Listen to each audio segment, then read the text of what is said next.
استاذ بمكان ما انت تشجعني على الدراسه حتى اتعلم واتطور واخدم بلدي. لا تلقي محاضره براسي، يلا على الشغل. Now we are going to the center of Baghdad where the old buildings beside the new buildings.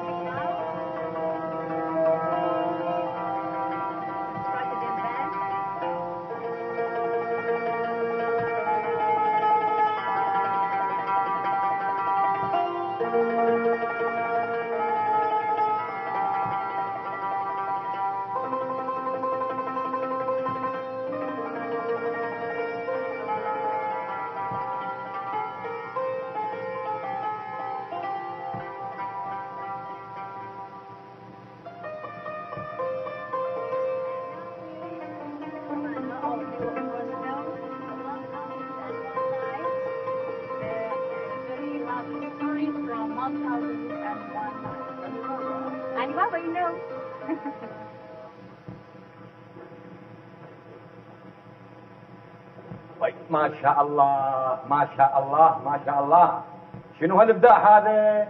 هاي اكيد استاذ عبد الله قاعد تبني فندق له مجمع سياحي. ما شاء الله ما شاء الله.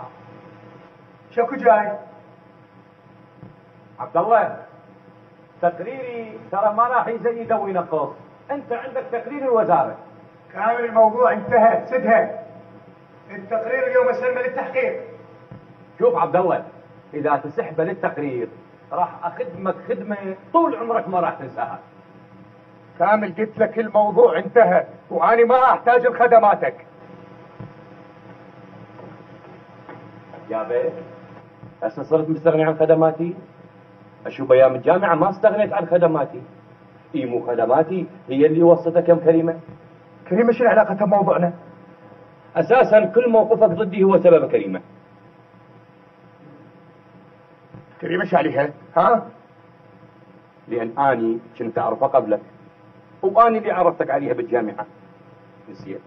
نسيت عبد الله؟ اساسا انت خطفتها مني وهي كانت صديقتي. صديقتك؟ نعم صديقتي، والمفروض بيك هسه تعوضني. ايش تقصد بهذا الحكي؟ ليش دخلت كريمه بموضوعنا؟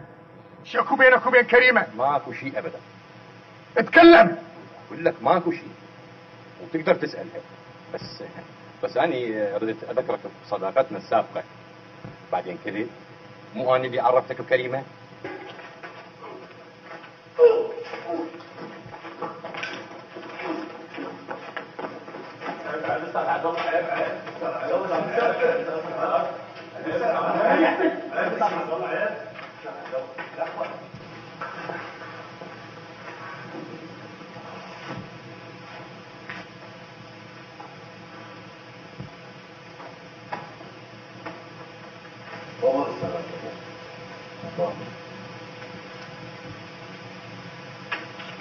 صباح الخير يا جماعة. صباح الخير. منور حبيبي، منور. صباح الخير. صباح الخير. جابت لا حد يعتب ولا حد يحكي. انا متاخر سبب تاخير المواصلات. على كل حال قضيه التاخير نسوها. جاهزين؟ ان شاء الله اليوم راح نطول. القضيه واضحه وكل هالتاخير مساله شكليه. كاكا معروف، لا تستعجل باحكامك. فعلا القضيه واضحه مثل ما قال الاخ معروف. عبد الله ما عليه اي ذنب ابدا. يا جماعه لا تستعجلوا، انتظروا نهايه التحقيق. انا عارف على عبد الله كل زين. عبد الله انسان مضبوط ومستقيم وما يقصر بشغله ابدا. زين، تقدر تقول لي ليش ما حد يحبه؟ ما حد يحبه؟ وين يعني ما حد يحبه؟ وين؟ الشغل. كل الناس اللي يشتغلون وياه ما حد يحبه من عندهم، وحتى في بعض الاحيان يهينهم. تصور مرة هاني قدام 20 واحد يقول لي انت كسر 20. اذا انت كسر 20 عاد انا ايش اصير؟ يا جماعه انا اعتقد العلاقات الوديه بين العاملين مهمه جدا وضروريه، وحتى تاثر ايجابيا على الانتاج. انا اقول لك يا اخي ليش عبد الله ما حد يحبه؟ ليش؟ يعني انسان انضباطي وما يتساهل ويا المقصر ابدا. وانا اكد لك انه احنا ما راح نتساهل ويا المقصر ابدا. سيد طلال. نعم صح. صحيح ان عبد الله غلطان. طيب.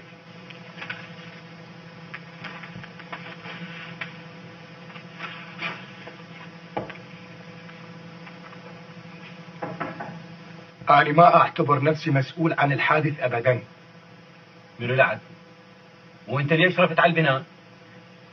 السبب الأساسات والعوارض الحديدية، وأنتم شفتوا بنفسكم الحادث. حتى البراغي كانت أصغر من المطلوب، اللحيم أيضا كان. طيب انت شو وقت عرفت بهالشيء؟ بعد الحادث. شنو الفايدة؟ كان المفروض تجري كشف قبل ما تبدي. كشف صار مرتين يا أستاذ، والتقارير موجودة. شو تقول التقارير؟ تقول التأسيسات مضبوطة والمواصفات أيضا مضبوطة. هياب شفتوا؟ انت كتبت هذا التقرير؟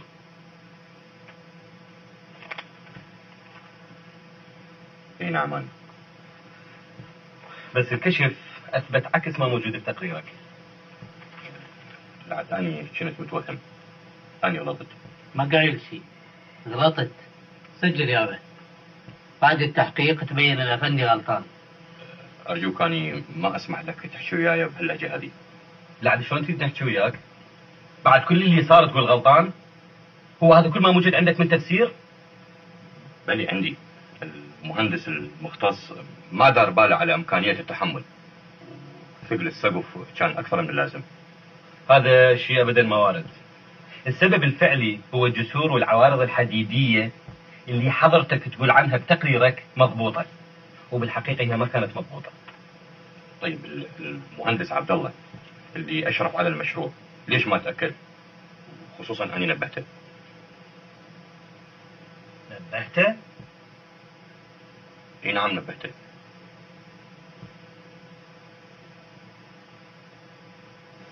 نبهته وقبل لا يركبون السقف راح زرته.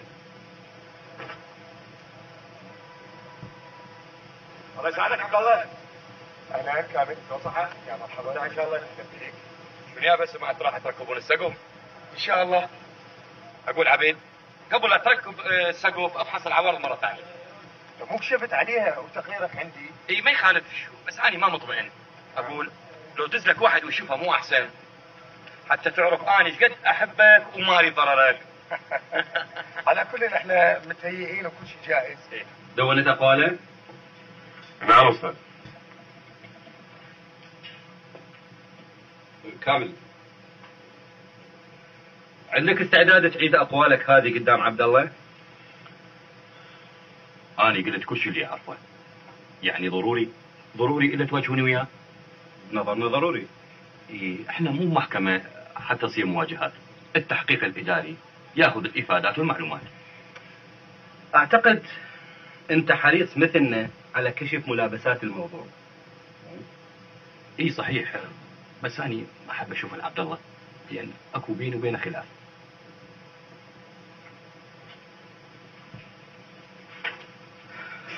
تفضل سيد عبد الله. سيد عبد الله اذا تسمح، عندنا سؤال واحد بس. عيد تفضل. كامل يقول نبهك على قضية العوارض الحديدية قبل ما تركب السقف، صحيح؟ لا مو صحيح. زين، وما اجاك للشغل؟ اجى مرة واحدة وسلم وراح وحتى ما نزل من سيارته. اني مو قلت لك سوي كشف جديد قبل لا تركب السقف؟ لا ما قلت. لا لويش طلبت الكشف الثاني في الوزارة؟ مو انا اللي نبهتك عليه؟ كامل مو هذا السبب.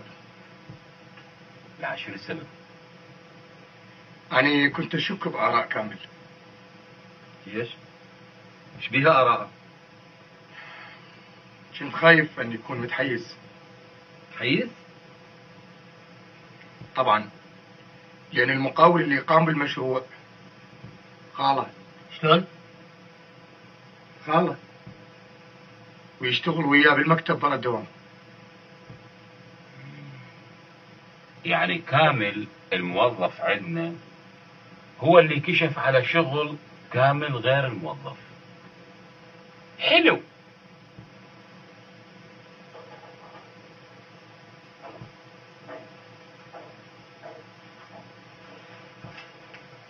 الو كريم. لا غداك في المطبخ. شو ما سألتيني عن نتيجة التحقيق؟ بشو خلص تحقيق؟ كامل راضي ورطني. ما تقول لي شكو بينك وبين كامل؟ لا شوفك مهتمة بالموضوع. شنو القصة؟ ماكو شيء، بس كامل الصبح وصلني على الدائرة وحكى لي على مود التقرير. كامل وصلك؟ كامل وصلك؟ في كامل وصلني. بعدين كان صديقي لمدة 10 سنوات. كامل لا صديقنا ولا نعرفه، ولا اريد تجيبين اسمه على لسانك، فهمتي؟ هاي ايش فيك انت؟ اليوم تضاربت انا وكامل. تضاربتوا؟ على مود التقرير؟ لا على مودك. على مودي؟ طبعا. قال انت صديقته قبل ما انا اعرفك. انا اعرف كامل قبل ما اعرفك.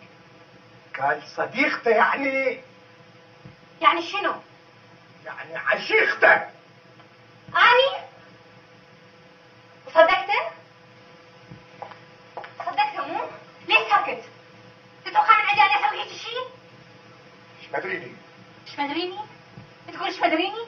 بعد هالعشرة الطويلة والسنين تقول ايش مدريني؟ كريمة انا بدي اعرف الجواب منك.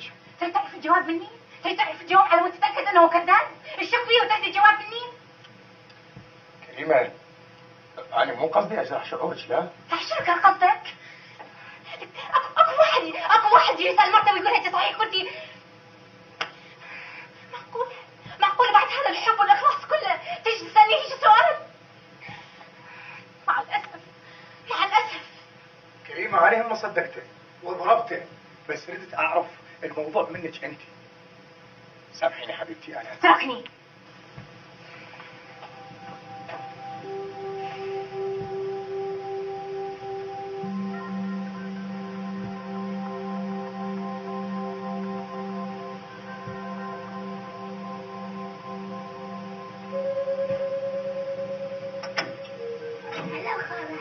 هلا فتوته شلونك؟ تعال تعرفيني بوسه، تعالي الله. طيب ما كده؟ ماما موجودة؟ صحي لي يا ماما جد خالة كريمة. هلا سناء. معقولة. هلا. شلون كيفك؟ هاي شنو؟ خير. فوتي جوا فوتي. سناء ممكن ابقى عندكم كم يوم؟ تقول ممكن، هبطن عيني، بس قولي لي اول مرة شنو القضية؟ بدي احكي لي فوتي احكي لي شنو القصة؟ بعد كل هذا تريديني ابقى وياه؟ كل شيء ينحل يا كريم، كل شيء ينحل، بس مو من المعقول تركين بيتش وتطلعين. قولي لي شنو؟ في هاي آخرة الحب والهيام؟ سناء أرجوك تتكلمي عن الحب. شنو نسينا؟ نسيت الحب والغرام؟ لو نسيت شلون خبصتينا لما جاء عندش موعد وياه بالقسم الداخلي. بس دير بالك علي يا كريمة، لأن ما عندي غير هالنفنف ينطلع بيه ترى. تدللين، شكرا جزيلا. عفوا.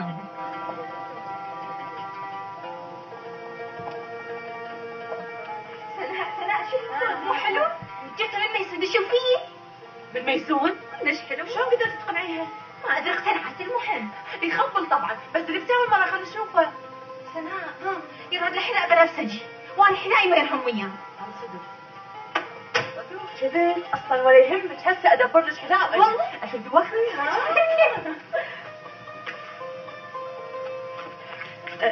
فريال الله يخليك، عافية الله يخليك، الحذاء شبه بنفسجي هو والجنطة. شيلي مو على قياسك.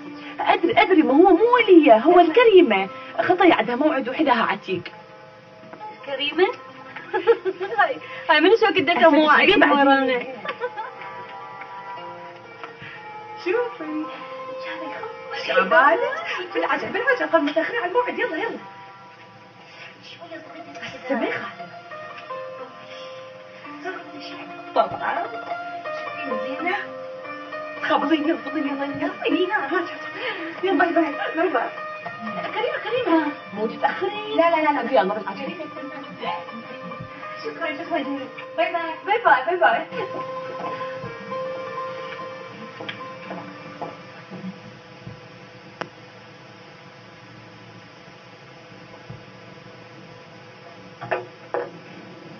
كريم اهلا وسهلا. يا مرحبا. الحمد لله على السلامة. يا هلا بيك. اهلا وسهلا. شنو هالمفاجأة الحلوة؟ شنو اجازة لو مهمة؟ لا مهمة، يومين ثلاثة وارجع للجبهة. فقط تقضيها يمكم، هم نشوفكم وبنسمع اخبار. اهلا وسهلا. تفضل تفضل. يا الله. كريمة كريمة، حل عليكم ضيف عزيز. كريمة كريمة، أين الاستقبال الأخوي؟ كريمة.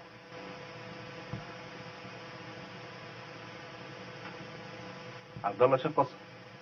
كريمة وين؟ يعني كان ضروري توصليها لهالدرجة؟ لو فين بيتك وتجين تقعدين هنا؟ سناء صديقتي ومثل أختي.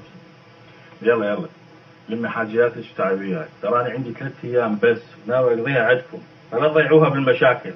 يلا عبد الله ده ينتظرني. لا والله كريم ما أروح. سهل شوية كريمة، لا تعقدين الأمور. أنا ما أريد أعقد الأمور، بس في نفس الوقت ما أقدر أتجاوزها. ما كنت أتصور أن عبد الله ممكن أن يتصرف بهالشكل. وهسه جاية تحكين وياي هذا الحكي بعد 7 سنين من الزواج؟ الظاهر ما كنت أعرفها زين. ها؟ ما تعرفين زين؟ لا وسنوات الجامعة ومعرفتكم الطويلة والمصاعب اللي جاوزتوها سوا حتى تبنون حياتكم، هاي كلها نسيتيها؟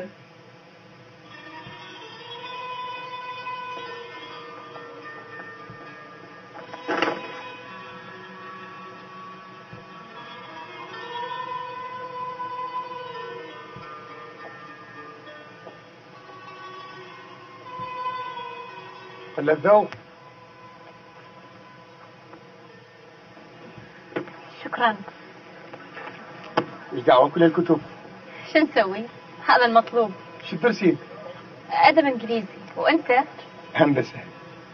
هندسة؟ العز جايبك لكليتنا. متواعد بس ويا صديق. تالي سويت ويا الأستاذ؟ والله ما أدري. طيب ويعني قرروا لازم يمتحنكم هذا الامتحان؟ ها؟ لقيت صديقك؟ طيب قول لي هو وين يعني بأي كلية بلكي تعرفه؟ ما اعتقد تعرفي لانه هو معيد بكلية الهندسة. معيد بكلية الهندسة وتتوعد وياه عندنا؟ اي لان عنده محاضرات بقسم الاقتصاد عن حسابات الكلفة المشاريع الهندسية. ها. نعم. مرحبا. أهلا. شلون صحتك؟ الله يسلمك. يا بي هو ما تأخرت عليك.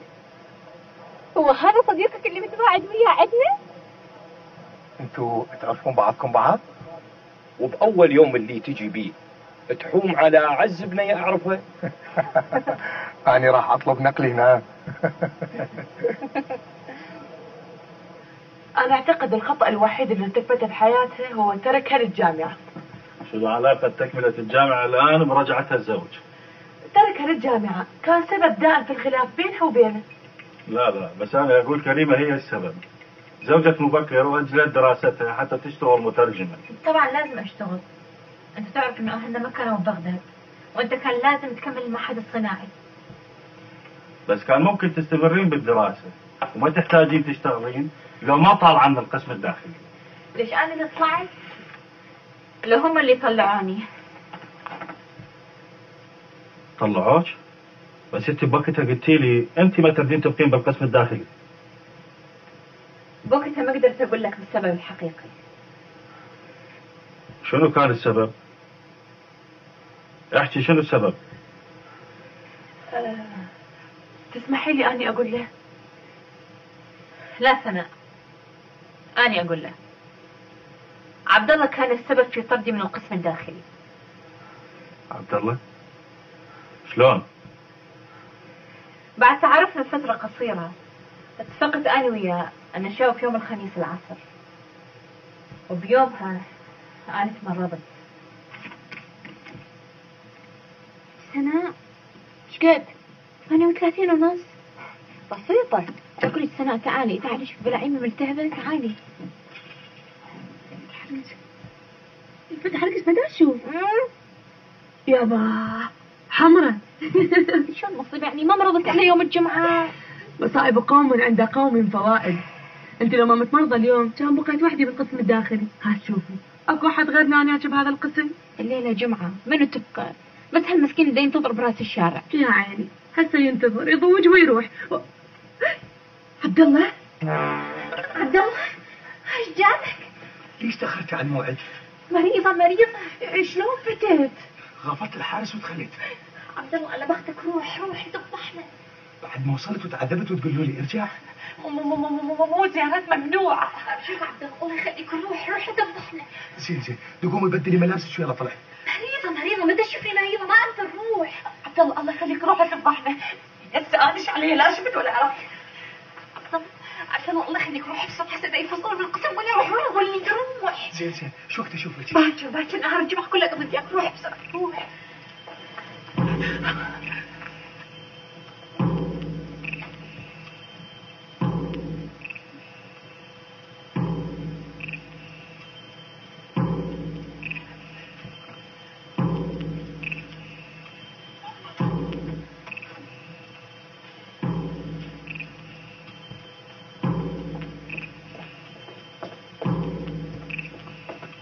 آنسة كريمة، ماكو قسم داخلي للطالبات بالدنيا كلها يسمح بزيارات رجالية.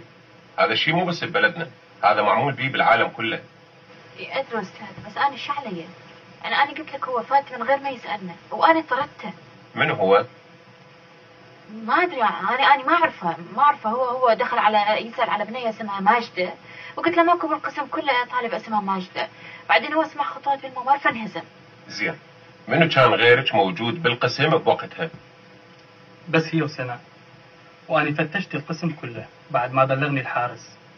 وطبعا سناء تقول سمعت واحد دا يركض وشفت الحارس دا يركض وراه بس ما عرفته. بس الحارس يأكد أن الشخص طلع من الممر المؤدي إلى غرفتك. صحيح أستاذ صح، أنا ما أنكرت هذا، بس أنا يعني قلت لكم هذا اللي أعرفه وما أعرف شنو السبب.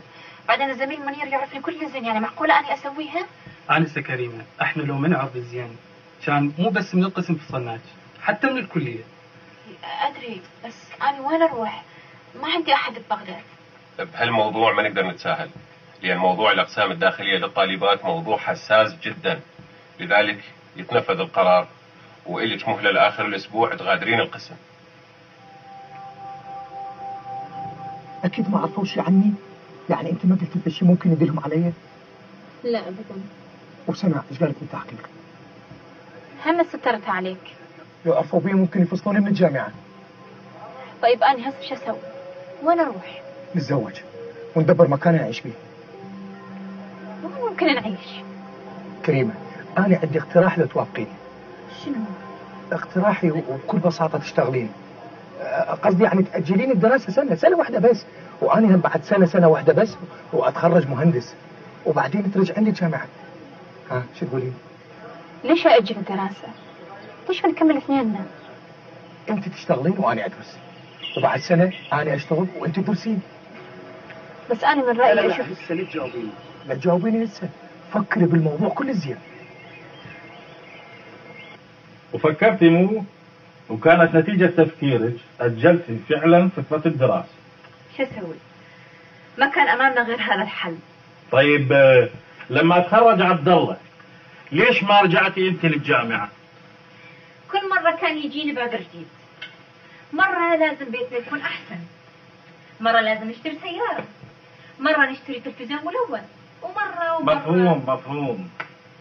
أنتوا ظاهر أموركم معقدة.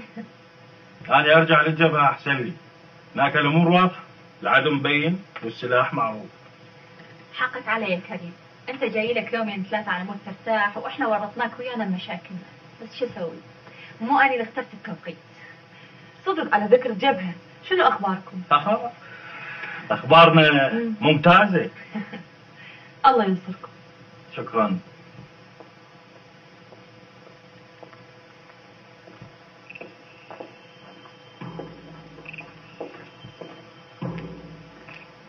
الله يسعدك عبد الله. اهلا وسهلا. تقدر تعيد اقوالك قدام عبد الله؟ بصراحة أستاذ عبد الله كان يعرف أن العوارض اللي مثبت عليها السقف ما تتحمل ثقل المكان، خصوصا إذا حدثت الارتجاجات واشتغلت المحركات. أنا كنت أعرف. نعم، وأنا نبهتك، قلت لك المقاول اللي يثبت العوارض شغله بيغش، قلت لي هذا مو شغلك. شاكر؟ لا بس هذا نور.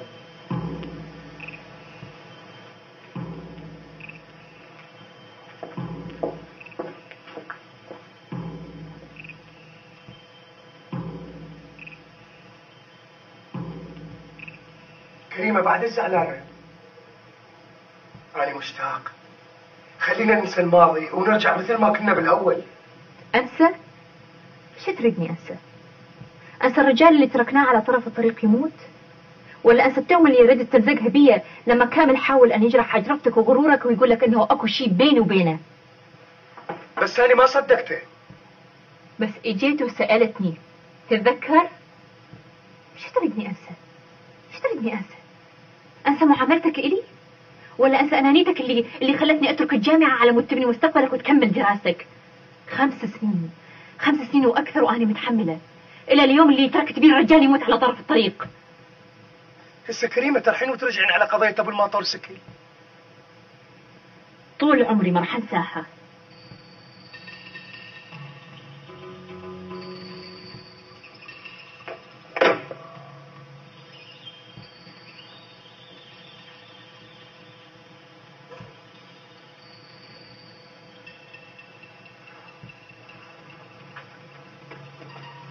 مرحبا استاذ عبد الله.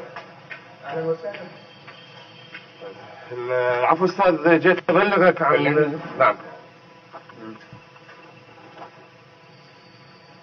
يعتبر المهندس عبد الله سلمان باجازه اداريه من 14 شهور، بس يعني ما طالب اجازه احتياجيه.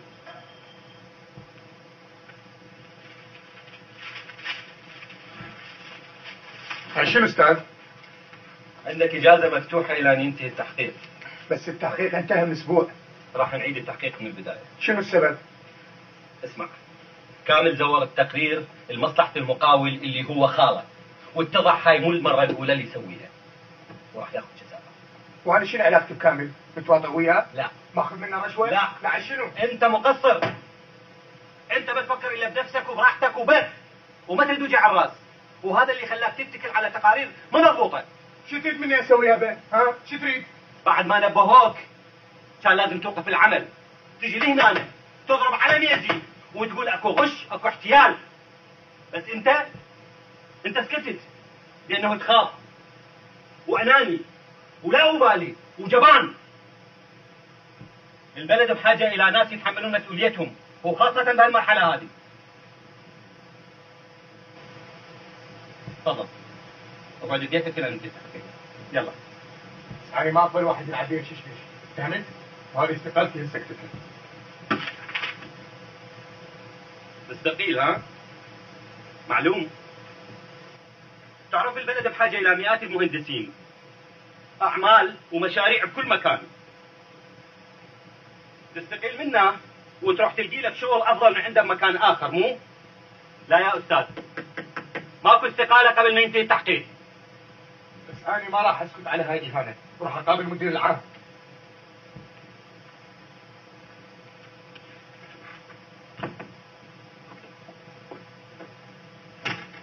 صباح الخير استاذ. اهلا، صباح الخير. استاذ المهندس عبد الله يريد يشوفك. قول له ما موجود. بس استاذ يعرف انت موجود هنا. طيب قول له مشغول. حاضر استاذ.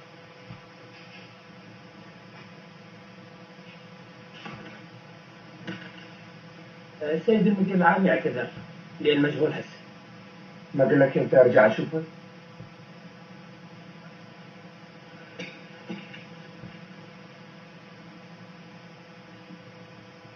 أنا ما عندي وقت، مشغول والله، وما أقدر أشوفك. طيب لحظة. استاذ صلاح، عبد الله دا يريدك. عبد الله، أقول لك طلع ما موجود. طلع الو. استاذ صلاح مو هنا، طلع قبل شويه. اي غير مره ان شاء الله نشوفك. بس الموضوع ما يتحمل تأجيل. شكرا شكرا.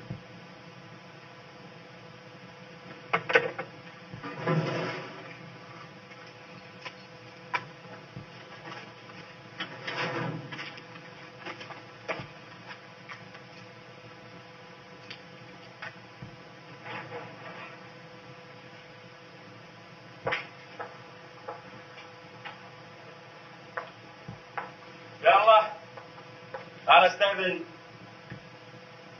وين؟ مهمتي انتهت والايام اللي استاذن خلصت بسرعه. يعني تروح قبل ما تلقى حل لمشكلتي ويا كريمة؟ ما حد يحل مشكلتك غيرك انت وبس. وانا شو اقدر اسوي؟ يعني ما تعتقد اختك كريمة زيدتها شوية؟ وانت تعتقد هذا الموقف سهل عليها؟ كريمة تنتظر منك قرار. قرار مني؟ نعم، أن تتخذ موقف من تصرفاتك السابقة، أن تدرك أن الهروب من المسؤولية ما يعفيك منها نهائيا. الحقيقة الهروب من المسؤولية أيضا قرار، وقرار بمسؤولية. خليك أنت، أنا أعرف طريقي.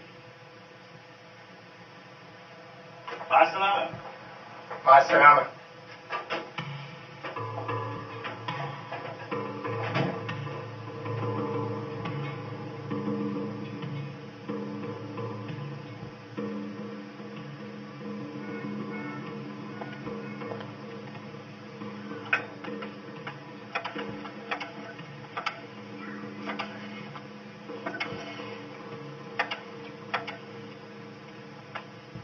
الو.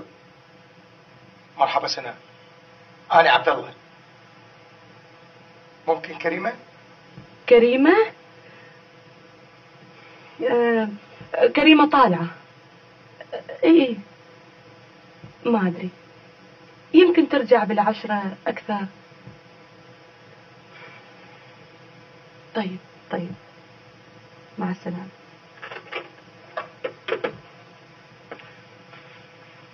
قولي لي ليش ما حكيتي وياه؟ مو خطية؟ هسه هو خطية وأنا صار لي سنين مو خطية. أنا ما شايفة واحدة مثلك عنيدة وقاسية لهالدرجة، إيش دعوة؟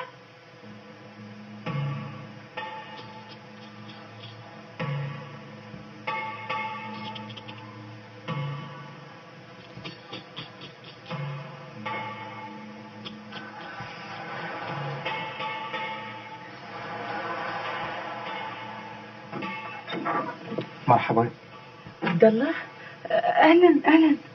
كريمة موجودة؟ قلت لك مو هنا. صحيح صحيح. لا لا مو هنا مو هنا. أنا متأكد هي موجودة. شو تريد مني؟ كريمة، عندي حكاية وياك، أنا محتاجك. تفضلوا قول. يعني هنا بالباب؟ عفوا تفضلوا جوا. لا سناء، نروح على الحديقة.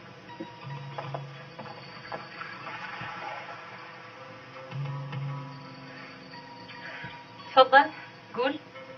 كريمة، التحقيق عادوا من جديد. انت ما يتخاف عليك. اي بس هسه الموضوع مركز علي أنا بالذات. اي جبروني اخذ اجازة ادارية، قدمت استقالة، رحت اشوف المدير العام رفض يقابلني، الكل يهربون من عندي، حسبالك انا صرت الوحيدة اللي بهذا العالم. انت تعرف شلون وضعك هسه؟ شلون؟ مثل الجريح اللي وقع على حافة الطريق والدم ينزف منه والسيارات تمر وتمر وتمر وما حد يوقف له. تتذكر؟ كريمة، انت تشلبتي بقصة ابو المطار سكل. تريدني انساها؟ انسي الماضي كله انسيه، خلينا نبدي من جديد، نبدي حياتنا من جديد، نصلح اخطائنا. كريمة، انت تصلح اخطائك؟ قسما بالله انا محتاجك ومستعد اسوي اي شيء تطلبي. هسه محتاجني وبعد اسبوع بعد شهر، بعد سنة، كل شيء يرجع لأصله، مو؟ كل شيء راح يتغير كريمة، صدقيني كل شيء راح يتغير. وتريدني أصدقك، مو؟ طبعا. صراحة عبد الله، أنا ما عندي أي ثقة بكلامك، لأنك أنت لا راح تتغير لا اليوم ولا بكرة. قسما بالله كريمة. تعرف عبد الله، أنت مثل قليل الإيمان اللي يتوب لما يصير بمحنة. كريمة حبيبتي ساعديني. تريدني فعلا أرجع لك؟ طبعا. اسحب استقالتك من المؤسسة. أسحبها؟ وتوعدني أنك تبقى بالمؤسسة مهما تكون النتائج. وهذا شنو علاقته بموضوعنا؟ لأنك إذا أنت كنت فعلا ناوي تتغير وتبدل طبعك، فلازم تتغير أمام الناس اللي يعرفوك ويشوفون هذا التغير كل الزين. يعني ترديني تذليني قدامهم، ها؟ لا، أريد منك برهان، وهذا شرط. وعندي شرط ثاني، أني أترك وظيفتي وأرجع للجامعة.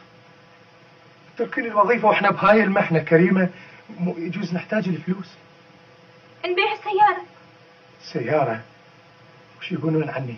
مهندس وهلا وما عنده سيارة؟ شفت شلون رجعت ما تفكر غير بنفسك وبس، وقبل شوية تقولي أنت ناوي تتغير. هذا كله أنا سجلت بالجامعة وبكرة راح أداوم. كريمة دقيقة، ارجعي لي انت الحين ارجوك. كريمة ارجوك لا تتركيني وحدي، انا محتاج لك، مستعد اسوي اي شيء من اجلك، ابيع السيارة، انت تكملي دراستك بالجامعة، اسحب استقالتي، بس اريدك تكونين بجانبي. كريمة نبدأ حياتنا من جديد، من الاول، من الصفر. لا كريمة ارجوك لا تتركيني وحدي، انا محتاجك، لا تتركيني.